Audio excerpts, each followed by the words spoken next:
Venezuela अपना तेल बेच रहा है, लेकिन इससे आने वाले करोड़ों डॉलर वेनेजुएला पहुंच ही नहीं रहे। तो आखिर ये पैसा जा कहां रहा है?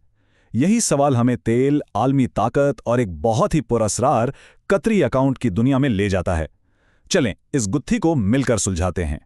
$500 मिलियन। जी हां, इतनी बड़ी रकम। ये वो कीमत है जो अमेरिका ने वेनेजुएला का तेल बेचकर वसूल की है। और ये कोई आम डील नहीं है, ये एक तारीखी सौदा है जो वॉशिंगटन और कराकस के ताल्लुकात में एक बिल्कुल नया बाब शुरू कर रहा है। लेकिन कहानी में एक बहुत बड़ा ट्विस्ट है। ये पैसा वेनेजुएला की मईशत में वापस नहीं जा रहा, बल्कि इसे एक ऐसी जगह भेजा जा रहा है जो इस पूरे मामले को एक सादा सी डील से कहीं ज्यादा पेचीदा बना देती है। तो फिर आखिर चल क्या रहा है, ये समझने के लिए हमें इस डील की गहराई में उतरना होगा, क्योंकि ये सिर्फ तेल की खरीदो फरोख्त का मामला बिल्कुल नहीं है। ठीक है, तो सबसे पहले इस डील की बुनियादी बातों को समझते हैं। अच्छा, तो ये कोई एक बार का सौदा नहीं है। अमरीकी हुक्काम बिल्कुल साफ कह रहे हैं कि ये तो बस शुरुआत है। ये एक बहुत बड़े एनर्जी फ्रेमवर्क का हिस्सा है। मतलब मुस्तकबिल में वेनेजुएला का और भी तेल इसी तरह बेचा जाएगा। ये एक लंबी गेम का पहला कदम है। तो जो चीज़ ऊपर से एक सादा सी ट्रांजैक्शन लगती है, वो दरअसल आलमी शतरंज की एक बहुत बड़ी चाल है। ये फाइनेंस, एनर्जी और जियोपॉलिटिक्स का एक ऐसा संगम है जहां हर मोहरा बहुत सोच समझ कर आगे बढ़ाया गया है।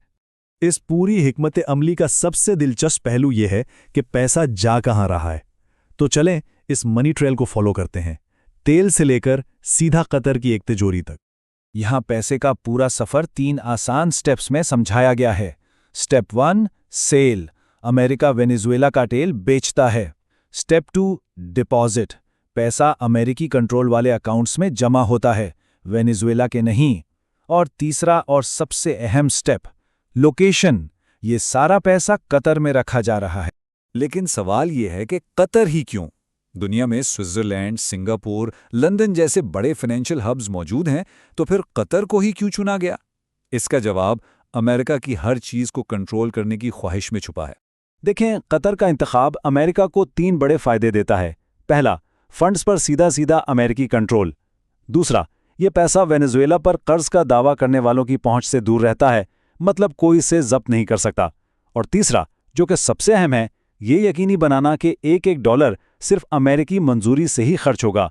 ये एक तरह का फाइनेंशियल किला है जिसे कोई तोड़ नहीं सकता। अच्छा, तो अब ये तो पता चल गया कि पैसा कहाँ है, लेकिन बड़ा सवाल ये है कि अमेरिका आखिर ये सब कर क्यों रहा है? इस पूरी डील के पीछे वॉशिंगटन के असल मकासद क्या हैं? वॉशिंगटन के 3 बड़े टारगेट्स हैं, और जैसा कि ये चार्ट दिखा रहा है, तीनों ही बहुत अहम हैं। पहला, सप्लाई तक रसाई, जिससे एनर्जी मार्केट्स मुस्तहकम रहती हैं। दूसरा, वेनेजुएला के सबसे बड़े असासे यानी उसके तेल पर अपना असर और रसूख कायम करना। और तीसरा, उस तेल से आने वाली आमदनी पर मुकम्मल कंट्रोल, जो उसे मुस्तकबिल में वेनेजुएला पर दबाव डालने का एक ज़बरदस्त टूल देता है। इस पूरी स्ट्रैटेजी का एक खास नाम भी है, फाइनेंशियल स्टेटक्राफ्ट। अगर आसान लफ्ज़ों में कहें तो ये अपने डॉलर्स को एक हथियार के तौर पर इस्तेमाल करना है, यानी अपने जियोपॉलिटिकल मकासद हासिल करने के लिए पैसे और फाइनेंशियल सिस्टम का इस्तेमाल। और सच पूछें तो अमेरिका इस खेल का माहिर खिलाड़ी है। अब जाहिर है, ऑफिशियल लाइन तो यही है कि व्हाइट हाउस ये सब वेनेजुएला के लोगों की मदद और प्राइवेट इन्वेस्टमेंट को बढ़ाने के लिए कर रहा है। लेकिन जैसा कि हमने देखा, इस अच्छे मकसद के पीछे एक बहुत ही ठोस स्ट्रैटेजिक हिसाब किताब भी काम कर रहा है। चलिए, हमने अमेरिका का एंगल तो देख लिया, लेकिन इस कहानी का दूसरा रुख क्या है? वेनेजुएला के लिए ये डील एक लाइफलाइन तो है, लेकिन एक ऐसी लाइफलाइन जिसकी कीमत बहुत भारी है। ये चार्ट वेनेजुएला की तल्ख हकीकत को बिल्कुल साफ दिखाता है। एक तरफ उनके पास दुनिया के सबसे बड़े तेल के ज़खायर हैं, लेकिन दूसरी तरफ सालों की खराब मैनेजमेंट और इन्वेस्टमेंट की कमी ने उनकी प्रोडक्शन को बिल्कुल तबाह कर दिया। सोचें, वो सोने के ढेर पे बैठे लेकिन उसे निकाल नहीं सकते। तो वेनेजुएला इस वक्त एक मुश्किल दौराहे पर खड़ा है। एक तरफ फायदा यह है कि वो अपना तेल दोबारा बेच सकता है, फॉरेन कैपिटल ला सकता है और अपनी मईशत को बचा सकता है। लेकिन दूसरी तरफ उसकी कीमत क्या है? आमदनी पर कोई कंट्रोल नहीं, हर चीज के लिए अमेरिकी मंजूरी पर इन्हिसार और अपनी मौशी खुदमुख्तारी का खात्मा। वो अपनी किस्मत की चाबियां वॉशिंगटन के हाथ में दे रहा है। ये एक लाइन पूरी सूरत हाल को समेट देती है। वेनेजुएला तेल तो बेच रहा है, लेकिन अपनी शराइत पर नहीं। तो अब इस पूरी कहानी को समेटते हैं। आइए एक कदम पीछे हटकर बड़ी तस्वीर को देखते हैं कि ये सारा मामला हमें आलमी ताकत और वसाइल के कंट्रोल के बारे में क्या सिखाता है? इस पूरे मामले से सबसे बड़ा टेक अवे ये है कि आज की दुनिया में एनर्जी, फिनांस और जियोपॉलिटिक्स, ये तीनों चीजें एक दूसरे से जुड़ी हुई हैं। आप इन्हें अलग नहीं कर सकते। ये वो तीन धागे हैं जिनसे मिलकर आलमी ताकत की चादर बनती है। आखिर में बात घूम फिर कर कंट्रोल के इन तीन बुनियादी सवालों पर आ जाती है।